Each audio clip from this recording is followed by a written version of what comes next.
buongiorno e ben ritrovati con una nuova edizione del TG Flash di Neo Sicilia. In apertura travolto e ucciso da un'auto un 76enne mentre attraversava la statale 114 a Messina.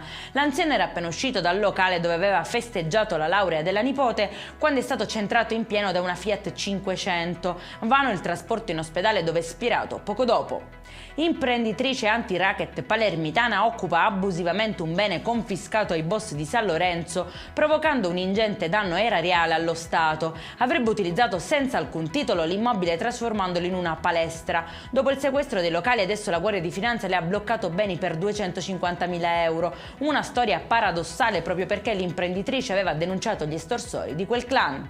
Denunciato specialista in furti di pezzi di auto che aveva preso di mira diverse vetture in sosta vicino al Garibaldinesima di Catania. L'indagine è partita dalle denunce presentate da alcune vittime, tra cui medici e dipendenti dell'ospedale. Il ladro è stato ripreso dalle telecamere mentre smontava dei fari ed è stato inchiodato alle sue responsabilità.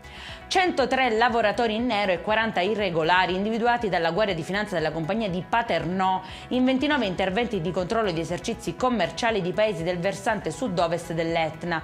Proposta la sospensione di 18 attività imprenditoriali che sono state anche segnalate all'Ispettorato del Lavoro di Catania.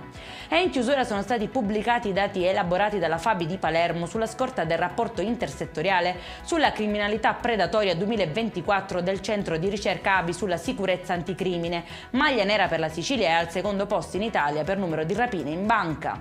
Per questa edizione è tutto, prossimo appuntamento alle 19:30. Buona giornata.